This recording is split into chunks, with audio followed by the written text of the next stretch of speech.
Hello everyone, welcome to another episode of Chris McDaniel's America here on the Midnight Ride Network, your home for the anti-establishment movement.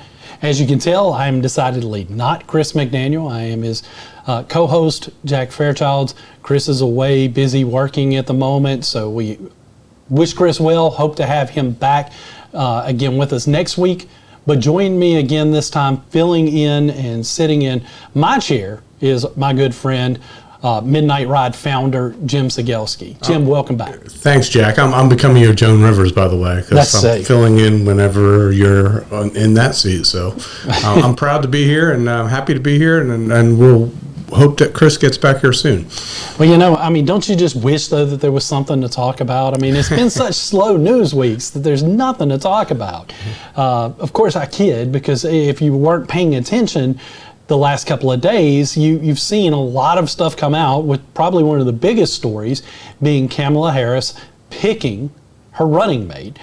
Everybody was speculating who was going to be the running mate. Everybody believed that running mate was going to be Governor Shapiro from Pennsylvania or Senator Kelly from Arizona. Both of those would have helped sell this reinvention that they had started of Kamala Harris in the fact that she is a moderate. Because I'm sure, Jim, you saw that every story they put out, she wasn't that extreme. They were trying to position her as more of a middle ground politician. Well, I'm here to tell you that the pick that she gave us is not a middle ground pick at all. This is an extreme leftist pick in this Tim Walz. Tim Walz, if you look at his state, if you look at the state of Minnesota, you see some troubling things that he was in favor of, some troubling things that he pushed during his time in Congress. So you understand that this guy is a radical. This is a guy that Bernie Sanders is praising this pick. That should make you fearful. And it begs a couple of questions, Jim, and I think we're going to get into those. But before we do, Jim, were you shocked that this was the pick that she went with, or did you expect her to go extreme left? No, I actually was shocked, because I thought, since they were making this announcement in Philadelphia, I thought for sure it was going to be Shapiro. And Shapiro would have made a lot of sense, but I do think it does show just the anti-Semitism that's in the Democrat Party right now, because Shapiro is a really good candidate. I'm glad they did the Republicans a huge favor. I'm glad they didn't pick Shapiro. We probably would have lost Pennsylvania at that point, and it would have made this race a lot tougher for Trump. But I really think they couldn't pick Shapiro because they were scared they'd lose Michigan if they did. I think that I think they were scared of losing Michigan. I think they were scared of losing some of their more radical base. I think that Shapiro was the pick. I honestly think up until like a day or two before the pick was announced, he was the pick. The timing of it, the fact that they were in Pennsylvania, as you talked about, the fact that just last week it was leaked that he was going to be the pick. Nothing in Washington happens by accident. Yeah. Everything that happens, especially in these high stakes campaigns, is orchestrated. They knew last week that Shapiro was going to be the pick. They floated it out there. Now, there are some that are saying that Shapiro's team floated it out there because he really wanted it. There are others that are saying that her team floated it because they wanted to test the waters and make sure there wasn't going to be major backlash if they went with Shapiro. Guess what? After it floated, there was major backlash. Now we come back and they go with this radical leftist pick, and we're going to talk about him in a second. It's one of those things where you see a pivot and you see that this is a gift. I spoke about it on my morning coffee episode this morning. This is a gift to the Trump campaign if they'll take it. If they can stay on policy, if they can continue to attack their policy issues, because the policy issues of Kamala Harris, the policy issues of Walz are so detrimental to our country. That needs to be the focus if they can keep on message they could potentially swing this race back in their favor. And I'm not saying that they were losing. I know you've seen the poll numbers. Everybody's seen the poll numbers. I say this all the time. We're a long way from November, but she had a lot of momentum on her side. And a lot of people expected there to be a huge bump after this VP pick. I'm going to be real interested to see, did she get the bump, or is this kind of, one of those flatline picks? We'll see. I think they turned off moderates, to be honest, with this pick. So if Trump can hold on to the moderate vote, I think Trump's in the catbird seat here. But I don't take anything for granted, because the one thing we always will have against us is the media. Mm-hmm. And the media is covering for Kamala Harris just like they did for Joe Biden. No one knows, except for a few really intelligent people who pay good attention, that we now have a major party that has a communist and a socialist as the presidential and vice presidential candidate. And it should shock everyone in America. I don't know why the polls are even close at this point, except that the media has covered it up. The media has covered it up. There have been a couple of, missteps, I think, on Trump's part. Like we saw last week, I think he should have never accepted that invitation to the National Association of Black Journalists. I think his team made a mistake, a tactical error, in even sending him out there.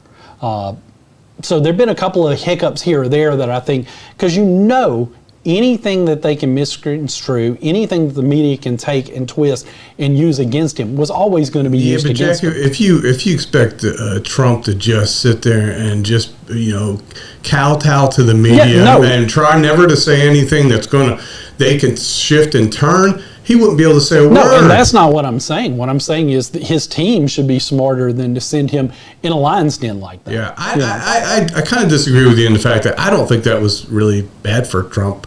I think there's a smart, intelligent black people out there that respect that Trump told the truth. I hope so. I hope that's the case. I just know it's so much harder when the media takes a 15-second soundbite and they play it over and over again, and whether it's taken out of context and they just continue to play it over and over again, it can leave a mark, even with intelligent people. I think that Trump's one mistake on that was when she asked, "Do you think Kamala's a DEI candidate?" He should have just said yes. Of course she's a DEI candidate. Joe Biden said it. Joe Biden hired her for one particular reason. She had black skin. He said that. And she's a woman. That's a DEI candidate. And now she's a DEI candidate for president of the United States, and she's one of the dumbest people on the face of the planet. And we're going to get to that in a second, but I want to talk about this pick too, because we've already talked about the fact that we think that Shapiro was the pick until he wasn't the pick. But one of the things that I think that is fascinating about this pick, one of the things that I think is worth discussing is this pick a sign of their confidence? Is this pick a sign of overconfidence? Is this pick because they feel safe at the moment? Because again, to me, if you pivot off of Shapiro, it would have been real easy to go to Kelly. Would have been real easy to go to Mark Kelly. You still have your moderate. You have an astronaut. You have a fighter jet pilot. You have a good story, and you can continue down this path of Kamala Harris is a moderate that they are continuing to try to force feed down. I think you lose that with this guy. The other thing that I think is a problem for them is Minnesota was always going to be a state they were going to win. Not in question. Who does he really bring in new voter? I think in my mind, he's only placating to the most extreme leftist people in their party. They're going to be extremely energized and excited about that. But is Johnny on the street, who's still trying to figure out which one they want to go with, is this going to excite them?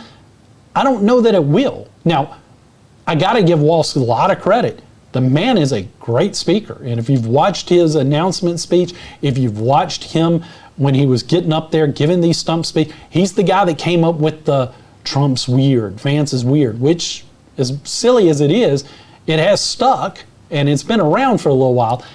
Some are saying that that's the reason why they selected him. But it feels like maybe they were starting to believe in the honeymoon bump. They were starting to believe that this bump was more than just a honeymoon bump. And they feel like, okay, we're going to get this momentum. Then we'll announce our VP. That's going to be another bump, and then we're going to go to the convention, get another bump. We're going to swallow Trump up. We're going to swallow the Republicans up, and this race is over. I think that's a lot of what they were thinking when they came to this pick. I think it was one of those cases where they're a little overconfident and underestimating how the American people might view a relatively unknown. Jim, I don't know if you saw it, but they released a poll. 70% of the people that they polled, 71%, had never heard of him. I had never heard of him. I mean, I've heard of him, but just briefly because of his lack of leadership during the Black Lives Matter riots. But, outside of that, he's off my radar. Well, he should have been off of her radar. I mean, that's what's crazy here. There are some out there saying that maybe she picked somebody on her own. I don't buy that because I think she is a very calculated candidate. And when I say that, I mean her controllers are very calculated. I don't think they trust her to make those decisions. I don't think that she's going to be afforded the opportunity to say, well, I want to go with that guy over that guy. I think that this does display they were starting to believe the honeymoon bump was going to last. I think that they were very confident in their ability. And I think, too, if you look at how well he speaks, especially in that Midwestern states that we need to win, he might resonate with some of his more folksy talk. I know that his policies Jack, are Midwest people socialists? They aren't. This is a self-avowed socialist. He went on that White Dudes for Harris podcast or phone call or whatever it was, Cringe fest, and admitted that he's a socialist. He called himself a socialist. So this isn't just people like you and me calling the guy a socialist. Yeah. He said he was a socialist. Yeah. So why would anybody relate to him in the Midwest? Because I don't believe those people believe that everybody should get a free college education and there should be handouts to illegal immigrants. I don't think that's what Midwest people actually believe. I know it's not what they believe.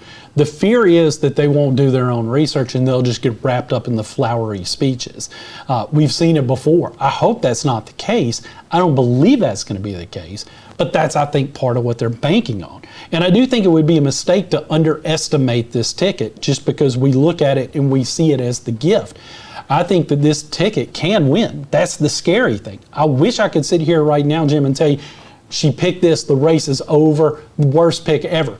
That should be the case. But you and I both know that's not the case because we've seen terribly flawed candidates beat better candidates before. We have witnessed that with our own eyes. Pretty recently, actually. Very recently. So, honestly, when you and Chris were leaving here last week, I actually said to Chris, I said, listen, I want you guys to do a show on what do we do if Kamala Harris does win the presidency, because I am concerned that we might lose this presidency, and if we do, this country changes forever. I mean, we're not the same country anymore. We are no longer a capitalist country as far as I'm concerned. Yeah. So I do think somebody needs to start talking about what ifs here. We're only 3 months away from maybe possibly our country changing forever and this world changing forever. And if you look at his radical ideas and you look at some of the things that really define him, you can understand that this guy is not on the up and up with anything that this country was founded on. He's one of those folks that wants to radically change this country.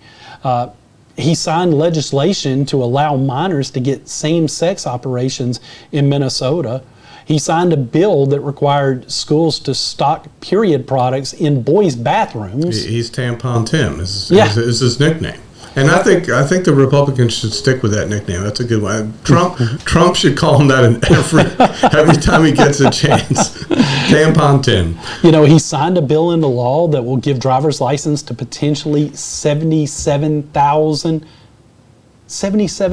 illegal aliens can get driver's license because of a bill he signed. He's, as you pointed out a second ago, he openly championed socialism on the cringe fest that was White Dudes for Harris. It's insane. And when you look at it, he was a radical member of the House of Representatives with a Heritage Action's lifetime score of 13%, which begs the question, what was the 13% that we agreed with? Right. I would have thought it would have been lower, but I mean, it just goes to show you who this guy is. And there's more than that. I'm just scratching the surface when I talk about some of the things that this guy has. And that's why I say it is a gift to the Trump camp.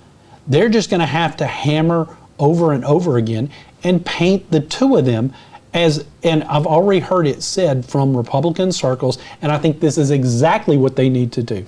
This is the most extreme ticket in the history of American politics. And I don't think that's an understatement. This will be the biggest shift to the left that we have ever witnessed if these two are voted into office. And I think that's your messaging. I think if you can hit that, and again, you're right, you're never going to curtail Trump completely in, but if you can minimize some of it and keep the messaging outside of Trump's stump speeches, because Trump's stump speeches are for the people in attendance. And the people in attendance love it. And he already has those people. I understand that. Battling the media is his real problem. We all know that because they're never going to tell the truth. So I think the most effective plan is just use these people's own words against them. They got to have these people speaking what they believe in those commercials that Trump's winning. Put in there that, Tim called himself a socialist. Put in there that Kamala actually believes in Marxist principles. She said that everybody should have the same outcome. She wants you, me, and everybody else in this world to have the same outcome as the illegal immigrant that crosses over here. And you know what that means? That means we all need to be poor, dirt poor. And that's what communism is. All you have to do is look historically at communist countries. They're all dirt poor. Point out the fact that her dad was a devout socialist Marxist professor at Stanford. I mean, there is a lion's list of different things that you can utilize. I have said repeatedly, she is a very flawed candidate. The only reason why she is the nominee is out of necessity.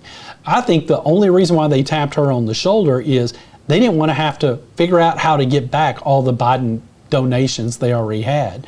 They didn't want to have to figure out a way how to redirect that. There was no way to jump over her, Jack. Yeah. If we're just being honest about it, she was their DEI pick for a reason, and then all of a sudden, if you jump over her as the next candidate, you're doing the complete opposite of what the Democrat Party stands for right now, which is DEI. It doesn't matter about your qualifications. It doesn't matter how good you are. It's about the color of your skin, your sexual persuasion.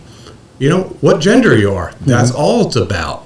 It's identity politics. Absolutely. And if you go back in and you look at the way she's being treated since she announced, how many sit-down interviews has she done, Jim? None. How many roundtable discussions has she shown up at and sat down and answered any questions from anybody? Well, we've all heard her talk. And every time she talks, she sounds like a kindergarten student. Yeah. And they don't want her to give an interview. I don't think they'll debate. Because if she debates, she's going to do as badly, as poorly as Biden did. Yeah. There's no doubt about it. So they're going to hide her, and maybe not hide her in the basement, because she can speak at a rally when the words are written down. But they're going to hide her. I think that's accurate, and I think that's part of the reason, too. They wanted somebody like Walz, somebody that they felt was a good communicator, because they were trying to figure out, okay, he can give a good speech. He's somebody that can deliver that speech. So if we can make him the face of the campaign, even though she's the candidate, I think that's going to be their attempt here. I think that we have seen them attempt to hide her as much as they've also attempted to try to recreate her image. Because they, like I said at the beginning, they're trying to tell us that she's a moderate, that her positions were always moderate compared to what is what I want to know. If you're spouting Bernie off Sanders? No, she's actually left of Bernie Sanders. Yeah. If you're actually spouting off Marxist statements, and that's your beliefs, and your father is a Marxist professor, I mean, moderate to what? What's left to be moderate towards? I mean, it's a joke what they're trying to sell us here. Yeah. And it's just very unfortunate that many people still will fall for the mainstream media propaganda that they feed us. Well, the fact that the media is ignoring all of this, the fact that the media, if Trump had gone into hiding and just wasn't granting interviews, wasn't doing anything, do you think they'd ignore that? Or do you think that they'd be asking the question, what is Trump hiding? Do you think that, because you saw during the Biden time, they were all okay hiding the fact that Biden didn't want to do any interviews until they saw that Biden had become a problem and they wanted to get him off the ticket. Then they started talking about it. Now they're trying to gaslight us with Harris. They're trying to convince us that she's bright, articulate, this great person. Yet they're not challenging her. They're not asking, why aren't you willing to give us any interviews? Well, Jack, all you have to do is look back 2 years ago, 3 years ago, maybe even 6 months ago. They didn't like Harris. This media that's now propping her up were wanting her off the ticket. They wanted her replaced because they knew how bad she was. But now it's anything. It's always been this. It's anything to beat Trump. Anything. It doesn't matter who they have in there. I'll tell you, if Biden would have hung in that race, they would have changed their mind about Biden. All of a sudden, Biden would have been, just like he is now. They've turned it into somebody they want to put him on Mount Rushmore now. Yeah. It's crazy, but it just shows you our biggest problem is you can't believe what we're being told. No, you cannot. And the insanity that is being sold to us is ridiculous because we understand who she is. We've gone through the hit list of who she is, and she is one of those people that has taken multiple positions because she's one of those that wants to try to appeal to all. But if you peel back that onion and you start to see who she is, you understand she is the radical leftist. I think this pick proves that too, because I think this pick illustrates what they're hoping to accomplish in a Kamala Harris presidency. I think you start to see exactly who she is when you peel back that onion, because I don't think a moderate Democrat selects a true socialist governor to be her running mate. I just don't see that happening. The danger here, as we talked about, is where we always had a sense that Hillary might have been beatable because of how unlikable she was. Harris doesn't put out that unlikable factor that Clinton did. No, she's more like a lovable moron. She is. She is. And that's frightening. It is frightening, but she still has to be exposed as a moron. And Trump's going to have to do it because no one else is going to do it. I mean, it's, there's lots of little shows like us, and Fox News does it. Mm-hmm. Let's face it, Fox News does, show her clips of talking like a 3-year-old. But that's it. I mean, there's so few people out there talking about the reality of what Kamala Harris really is that it's scary. And, I hate to say this, but 90% of America doesn't pay attention. They might see a clip here and there, or they might look at their phone and see what garbage Apple News is feeding them, but they're not really paying close attention. And if you're not going to pay close attention nowadays when we're all struggling to survive, just buying food and gas and paying rent and all this stuff, when are you going to pay attention? This world's about to burn, and you're still not paying attention. It's crazy. I mean, here we are in this presidential race. Just a couple of weeks ago, there was an assassination attempt against Donald Trump. Race was over. We were talking about the potential of Reagan-Mondale type numbers. That was a distinct possibility. Now it's flipped on its head because Biden got out of the race.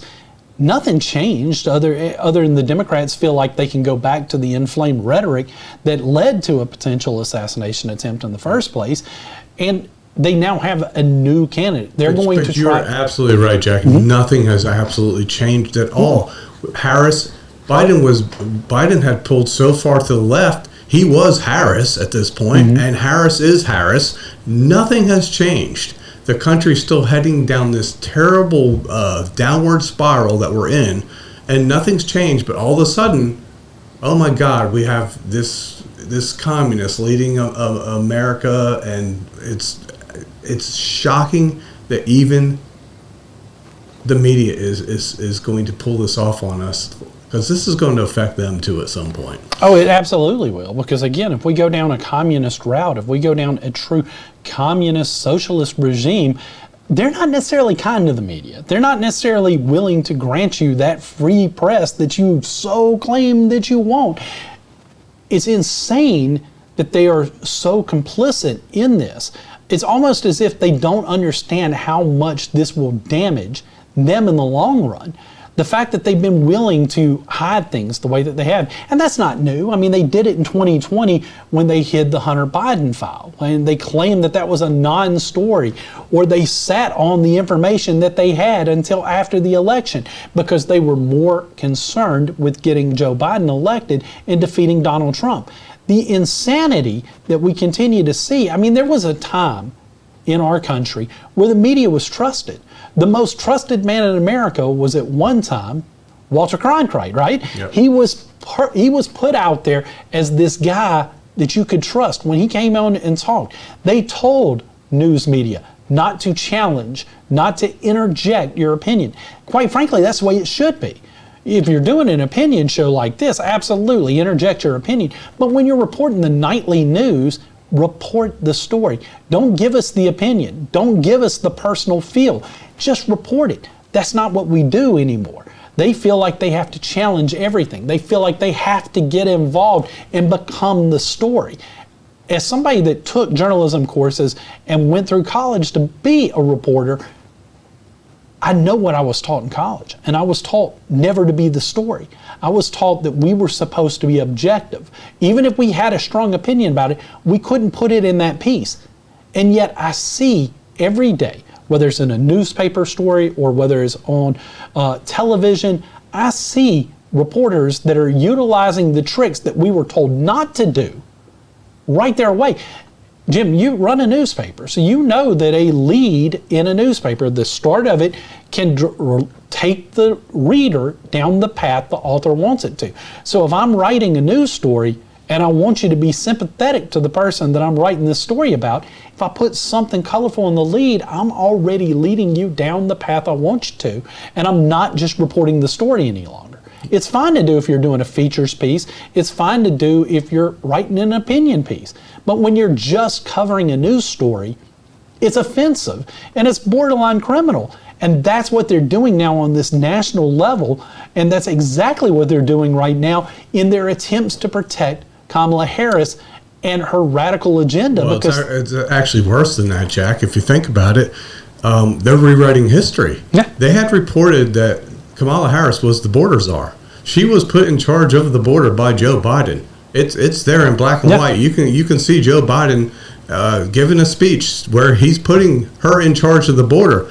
Well, they reported that. They reported her as the border czar. Axios News had border czar in that, but they've gone back and they've actually changed headlines and saying this was a mistake. She was never really the border czar. I mean, this is Soviet-style propaganda, if I've ever seen it. And I don't know why Americans aren't waking up to the fact that we're not just being lied to. I mean, they're changing history on us. They are actually rewriting history in front of our eyes, and we're letting them get away with it. And it's crazy because, again, the American public, I think, are smarter than that, but I think that they are so wrapped up in all the distractions that are out there that they don't pay attention. And when they look up and they see the 15-second sound clip played over and over again, they instantly think to themselves, wow, that was terrible what was said. They don't do any research. They don't go try to find the context of what was said. I mean, Chris talked about it before on one of his campaigns where they took a clip of something he said, took the 15 seconds out of it. Instead of showing the whole context, they tried to spin him in a negative light. They do that constantly. It's insane. And I think that it's done deliberately because they understand people's lives nowadays, despite the fact we got information at our fingertips, people just aren't doing their homework. They're not doing the research to find this stuff out. Now, Jim, I think it's time for us to pause. And fortunately, this time, I don't have to read the live read. Jim gets to read the ads this week. Well, Jack, this year has come with a lot of uncertainties. Will red-hot inflation continue? Will interest rates continue to soar? How can the Fed promise a soft landing when all signs point to another serious recession? If the beginning of this year has shown one thing, inflation is not slowing down, and the Fed is completely incapable of fixing these issues. Like millions of other Americans, I found myself asking, how am I going to protect myself and my family? That's why we at the Midnight Ride Network spoke to the folks at Genesis Gold Group, our new platform partner for the Midnight Ride. They walked me through how I can protect my savings with real, physical gold and silver. Genesis makes it easy to convert your 401k or IRA into a retirement account backed by precious metals like gold and silver. Genesis Gold Group has decades of experience helping folks just like you preserve your hard-earned savings, and the service provided to their clients is one of a kind. Call Genesis Gold today at 1-800-200-GOLD. That's 1-800-200-GOLD for a no commitment, informative consultation with one of their experts to find out if Genesis can be a fit for you. I'm going to tell you right now, with the way the stock market has crashed, people should be calling Genesis Gold right now.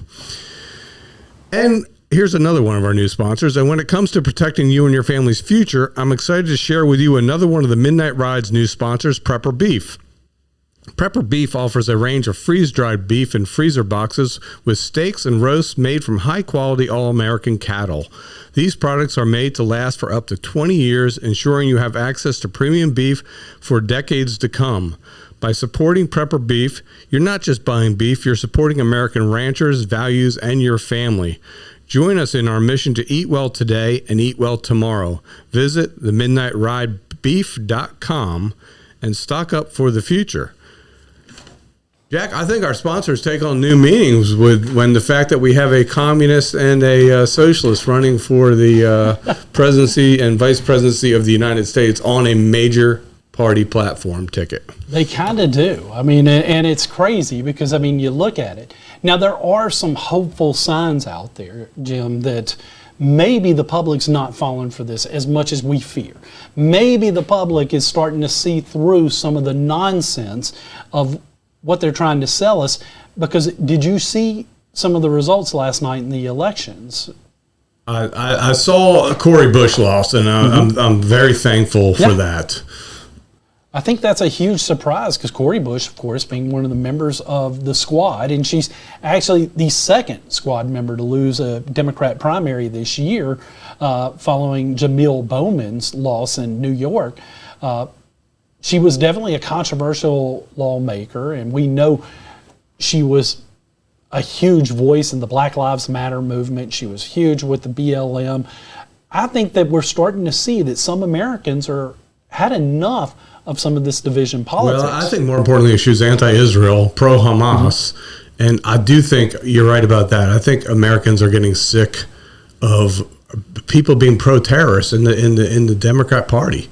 And, the squad really they're despicable people. The stances they take, what they believe in and what they support are basically anti-American.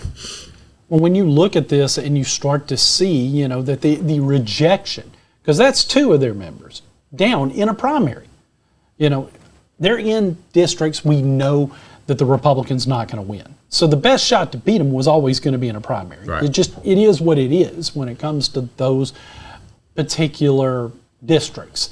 But I didn't think she was going to lose. I didn't think the other one was going to lose. I thought for sure that they were going to be safe. Democrats were going to protect them. If they're starting to get rejected, and these are the type of people that are more identifiable as the Harris-Walz type, I think that's another avenue that you can start to sell here and try to sell to the American public that, okay, you're already rejecting this. These two do that. And I think that when you go back to the anti-Israel thing, because remember I said I wanted to come back to that, it's no doubt that the fact that Shapiro is Jewish, the fact that he was pro-Israel, that definitely cost him the VP pick. No doubt whatsoever. So it feels like, or no, it doesn't feel like, it is bloody apparent that the Harris campaign is more interested in making sure that they are appeasing the more radical elements. How is that going to work with the mainstream middle ground?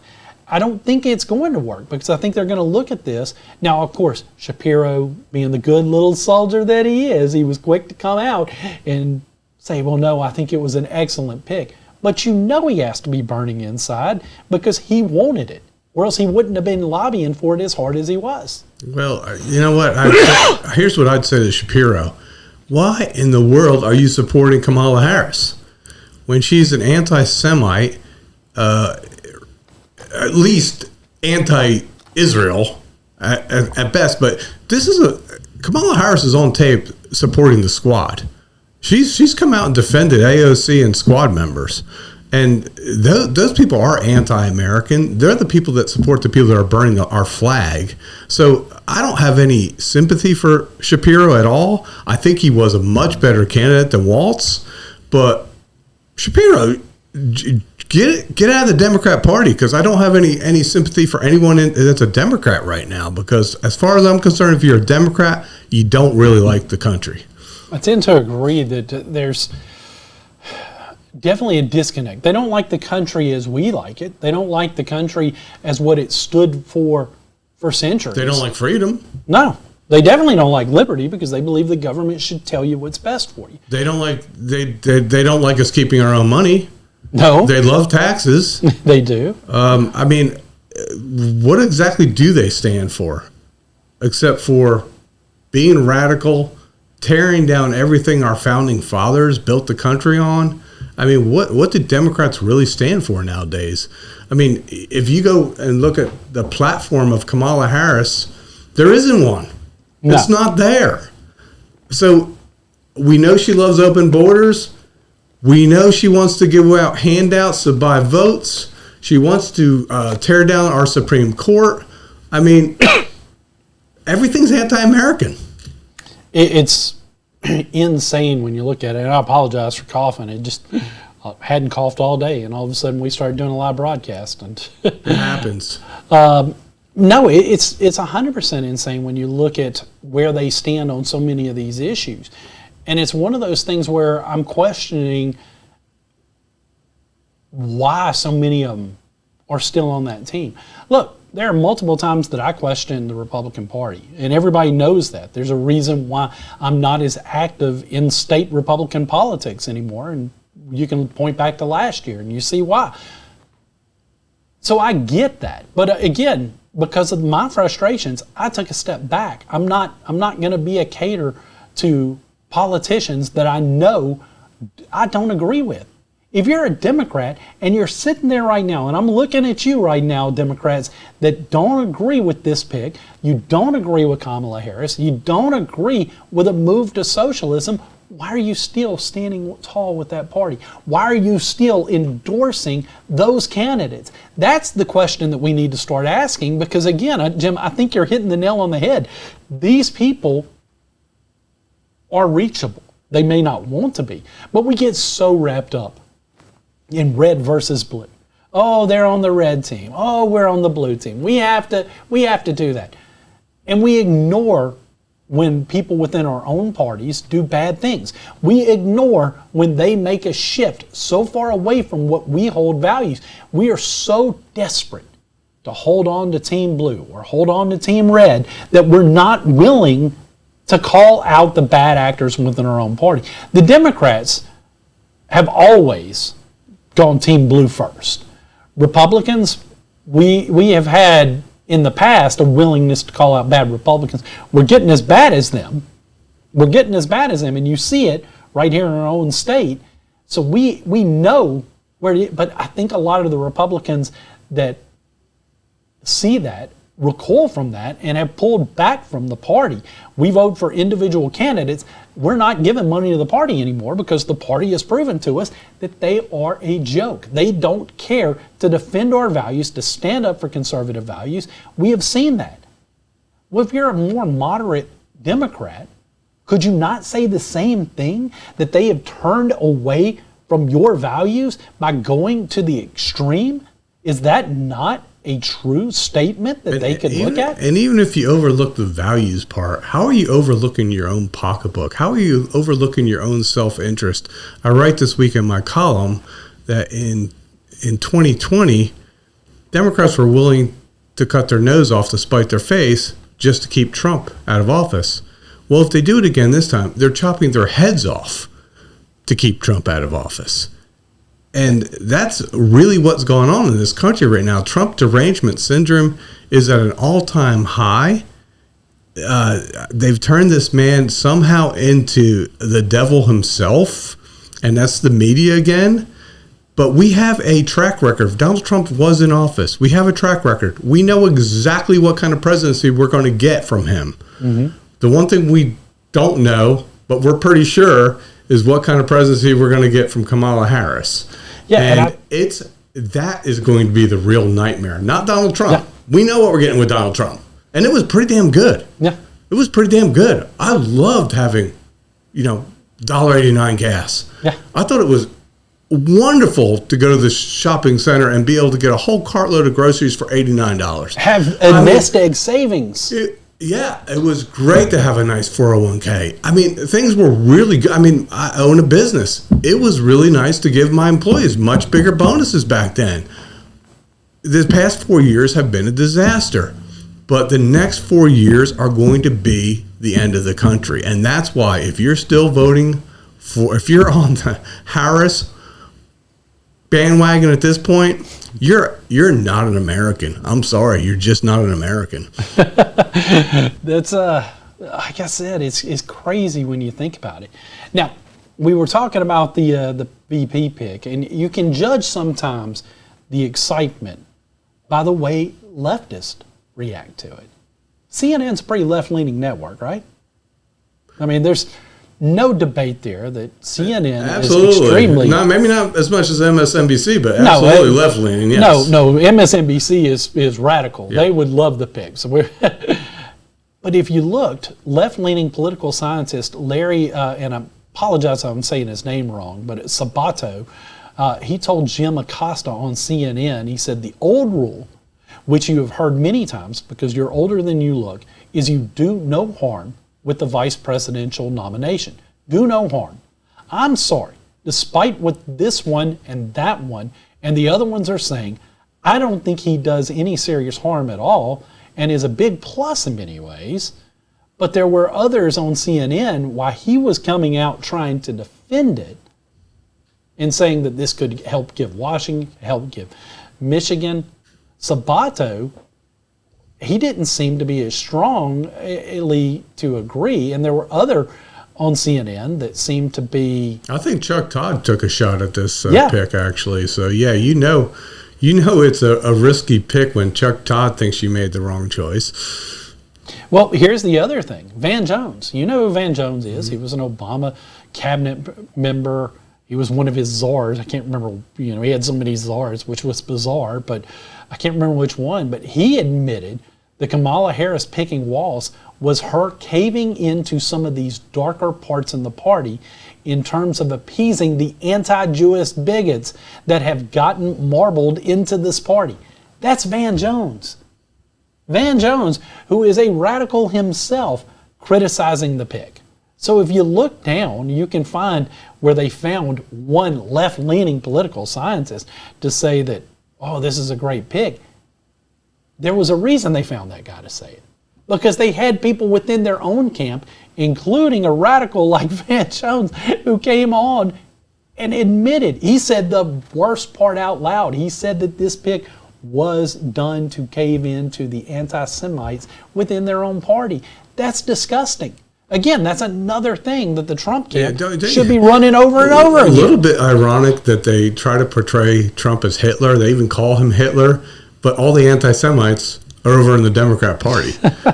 Just a little bit ironic. I'll tell you one other thing that came out, which I think is bigger than people are making it out to be. CNBC business host Jim Cramer, who's a lefty himself, actually came out and said, if you care about your checkbook, you should vote for Donald Trump. And I thought that was pretty amazing. But anyone on an NBC-owned network would come out and say, you should vote for Donald Trump. But he's correct. If you care about your own self-interest, if you care about your children's future, if you care about your retirement fund, if you care about anything that has to do with just living a decent life, you got to vote Trump. I think that this election is important, and I do think there's a lot of things that we have to consider as we go to the polls this November. I mean, the presidential race is vast important. I do think it's going to be a good idea, and I think it's going to be an episode that I'll talk with Chris about, and we'll do, where we talk about what do we do under the possibilities of a Kamala Harris winning this race, because it is possible. We're not going to sit here and tell you that it's not, because we'd be lying to you by doing that. Do I think it's going to happen? No. But at the same time, I'll be honest with you, in 2016, I wasn't convinced Trump was going to beat Hillary. And No. Actually, I thought Hillary was going to win. Yeah. But then I was positive Trump was going to beat Biden. Yeah. And we saw what happened. Now, I do still believe there was just a crap load of cheating going on in that one. But it still happened. And, I mean, we have to expect cheating to go on in this one. I mean, heck, they probably have come up with better ways to cheat this time. So, yeah, I mean, I think we have to prepare ourselves for Harris winning this thing. And I don't know how we do that.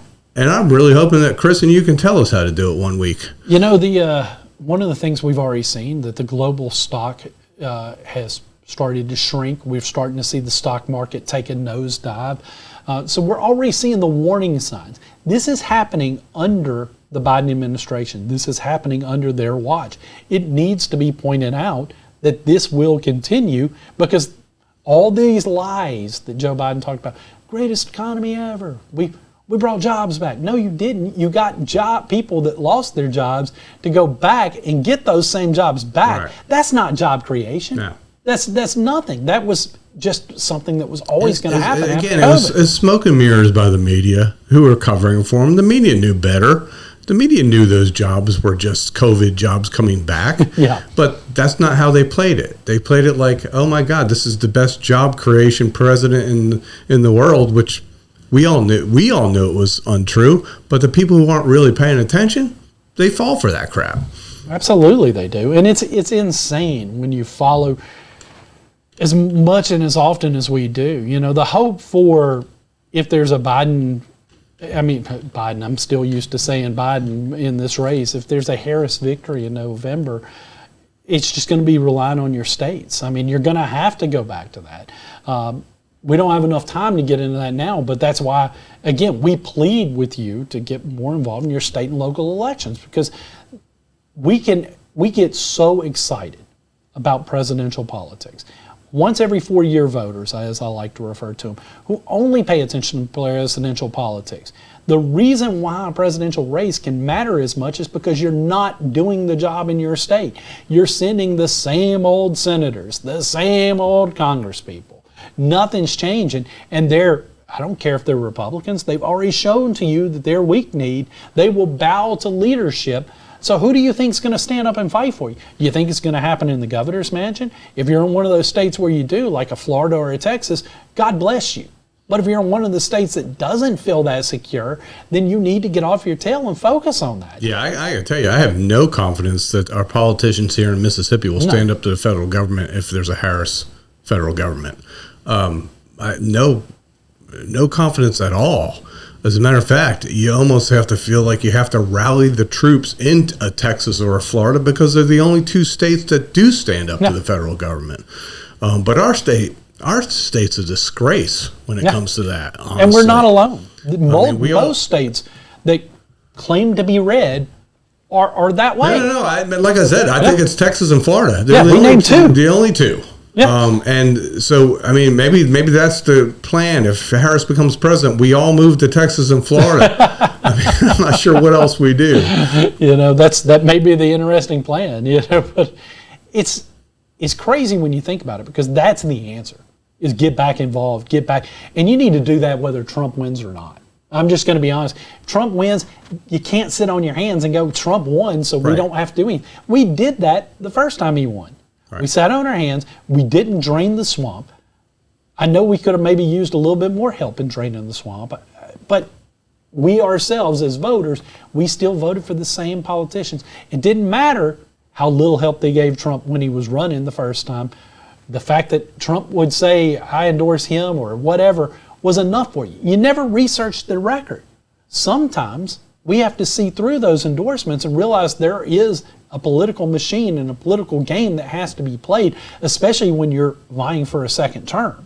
There are certain things that, again, you might not want to do that you end up having to do. And it's on us as the voter to see through that stuff and make sure that we are electing the right people. We didn't do that. We didn't do that, and we continue to elect the problem child politicians time and time again. And that's one of the biggest crimes I think that we've had in our country, is that we get so complacent. We elect a Republican president, and then we're like, well, I've already got Republican senators, so we're good.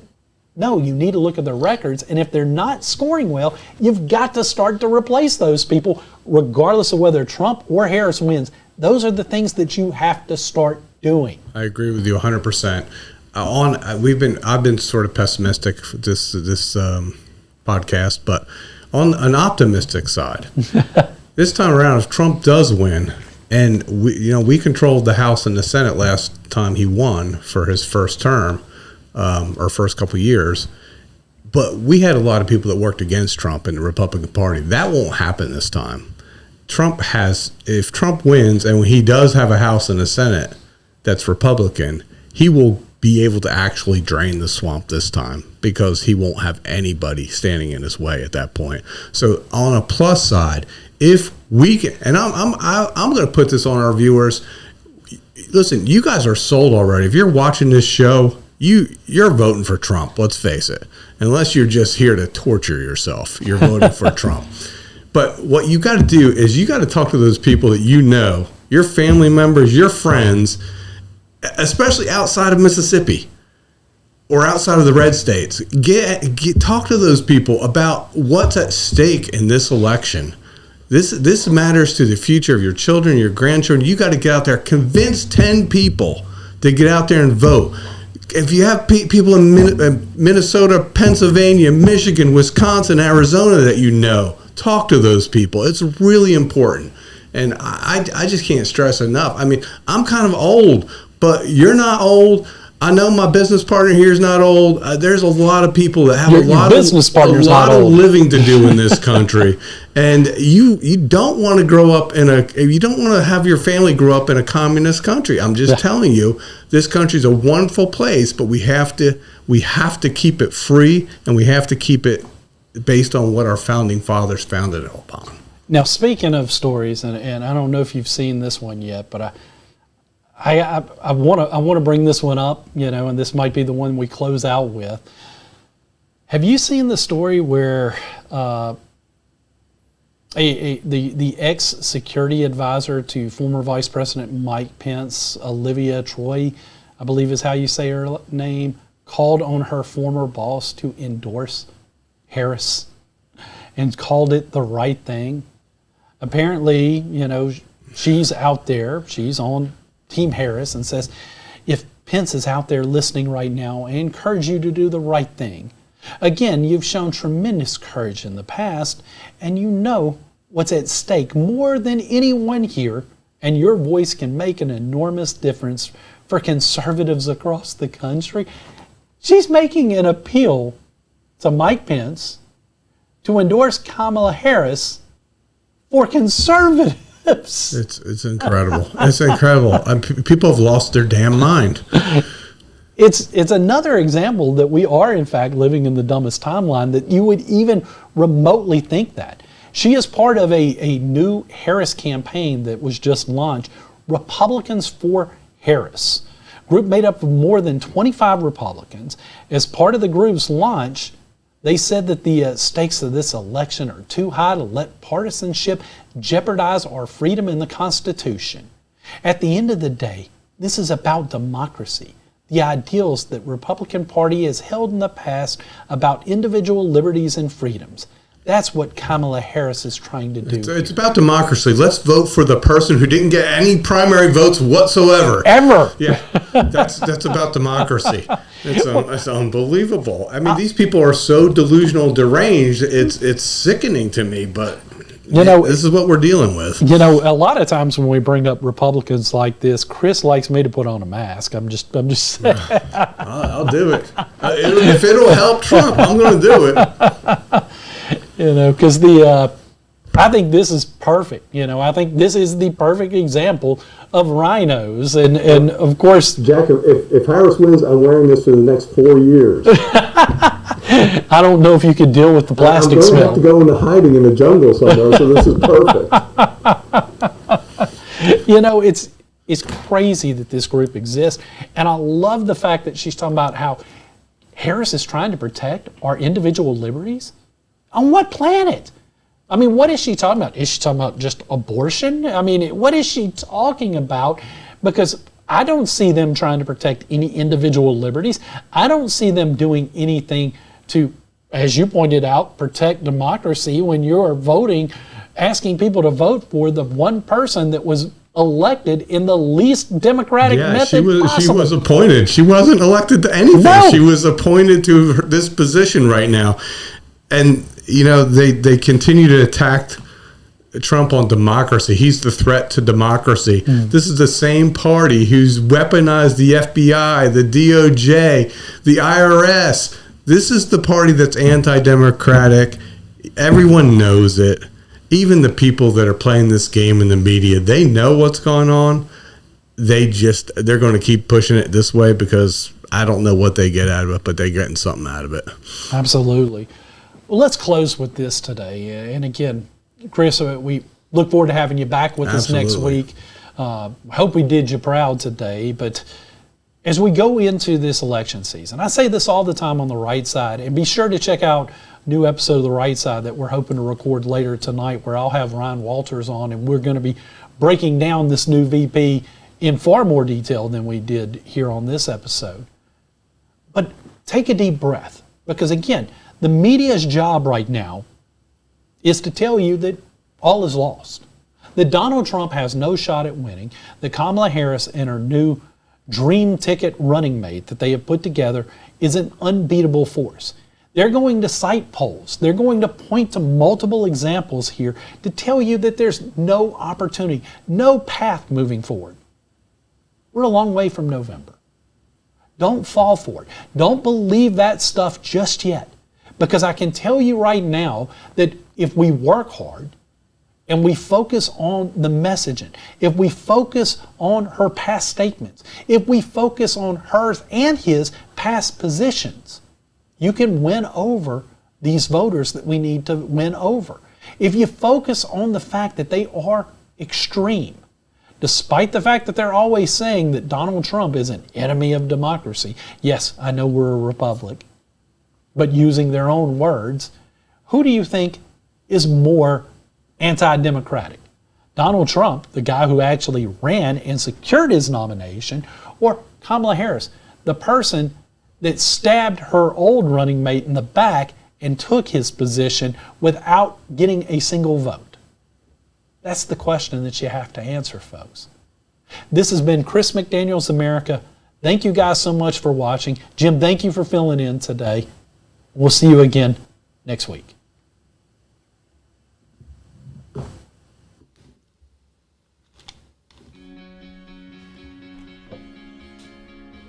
Looks like you've been sleeping well. Megan, he's back. The My Pillow guy. And you're looking good. Still feeling good. Well, just when you thought it couldn't get any better, we've got the best pillow ever, My Pillow 2.0. Wow, it's so soft and smooth. It's cool to the touch. How did you do that? Well, we took My Pillow's patented fill and combined it with this new technology that we didn't have back then when I invented My Pillow to bring you the best pillow in history, My Pillow 2.0. Just like all of you, I never imagined that My Pillow could get any better. That's why I haven't changed it in nearly 20 years. Then I heard about a revolutionary new technology, and I knew I had to bring it to you all. My Pillow 2.0 is truly the next generation of My Pillow. The My Pillow 2.0 is cooler and softer than the last My Pillow. It is so comfortable to sleep on at night. I look forward to going to bed, and I wake up well rested in the morning. Sleep is all about temperature and height. My Pillow 2.0's patented adjustable fill is going to give you the exact individual support you need from your head to your bed. And now here's where it gets even better. We've all experienced those temperature-related sleep interruptions where you get too hot, you toss and turn, you flip your pillow over to the cool side. Well, all that's gone with my brand new My Pillow 2.0 cooling fabric that's made with temperature-regulating thread. The best sleep just got even better. Whether you have a MyPillow or not, you need to get the brand new MyPillow 2.0. Call or go to MyPillow.com now. Use your promo code, and for a limited time when you buy one, you'll get a second one absolutely free. You're sleeping even better. And cooler, too. And you're looking good. Feeling good. I knew you would. Visit MyPillow.com.